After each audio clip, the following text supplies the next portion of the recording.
I become a coward? How did I become a coward? How did I become a coward? Coward, coward, coward.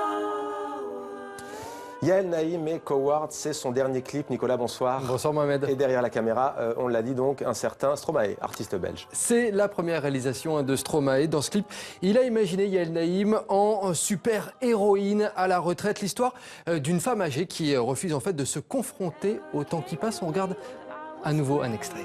To share if only I could ever dare to care for someone else but me. If I were to create the three, but can I let go of the thrill, turn it into something real?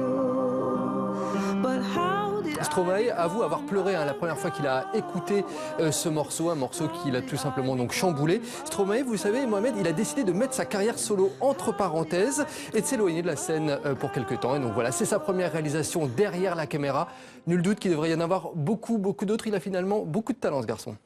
On parle à présent, Nicolas, d'une vente exceptionnelle qui a eu lieu ce mardi, c'est cela. Plus de 160 clichés photographiques du français Willy Ronis sont mis aux enchères chez Arturial, c'est à Paris. Willy Ronis, l'un des artistes français les plus célèbres, lui qui a capturé en noir et blanc la vie des Parisiens au siècle dernier, il est considéré comme l'un des inventaires avec Henri Cartier-Bresson ou Robert Doisneau de la photographie dite humaniste. Willy Ronis a légué la quasi-totalité de son travail à l'État dans les années 80, mais il a également laissé 6000 clichés à son petit-fils. Et c'est son petit-fils qui a sélectionné les photos pour cette vente. Mélanie Griffon l'a rencontré et il nous parle du travail et de l'univers de son grand-père.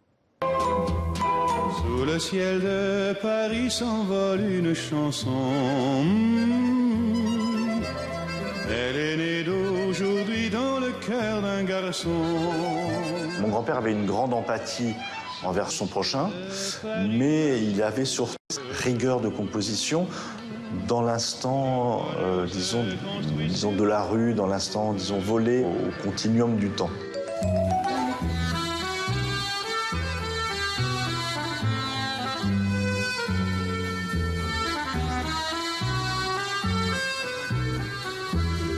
Une image qui me touche particulièrement dans l'œuvre de mon grand-père, c'est une image qui s'appelle l'avenue Simon Bolivar, où on voit une femme descendant les marches avec son bébé dans les bras. On est attiré par tous les éléments en mouvement qui sont figés dans cette image.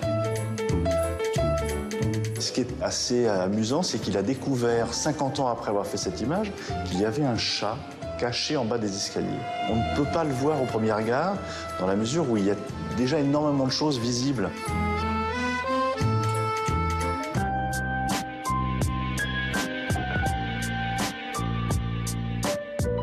Mon grand-père était très engagé aux côtés du monde ouvrier. Il y a une image que j'aime énormément, qui est une photographie qu'il a faite dans les usines Renault.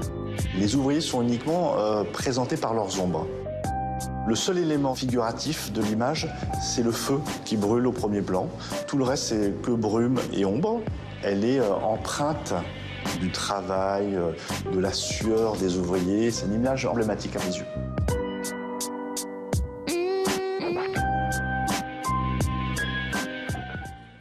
Voilà, un témoignage exceptionnel du petit-fils de Willy Ronis. Sachez que la très grande majorité des tirages que l'on a vus sont estimés entre 1500 et 3000 euros, mais certaines photos pourraient atteindre les 15 000 euros. On va bien entendu suivre ça dans les prochaines heures. Et puis, Mohamed, regardez ce dessin, cette esquisse du martyr de Saint-Sébastien. C'est un retraité français qui l'a retrouvé par hasard chez lui en mars dernier. Il l'a fait expertiser ensuite par une maison de vente aux enchères. Et cela a été confirmé, Mohamed. Il s'agit d'une œuvre originale de Léonard de Vinci, découverte donc tout simplement extraordinaire. Cette œuvre de Léonard de Vinci est estimée à plus de 15 millions d'euros. Belle trouvaille, dites Belle donc, trouvaille, Nicolas. effectivement. On a appris aujourd'hui, on va terminer avec une disparition à Nicolas, celle du scénariste, auteur et chanteur français Jean-Claude Deray. Il avait 95 ans. Jean-Claude Deray, c'est lui qui a créé la série Thierry Lafronde, série télévisée des années 60, devenue culte. Il avait même tenu un rôle dans cette série. Avant cela, il avait fait carrière au Canada. Il est aussi l'auteur d'une 50aine de chansons. On l'a vu aussi jouer au théâtre et au cinéma. Et puis sachez que Jean-Claude Deray était le père de la comédienne et réalisatrice française Zabou Breitman. Il avait donc 95 ans. C'était demandé le programme. Merci Nicolas pour cette chronique culture. À demain. À demain. Même endroit, même heure.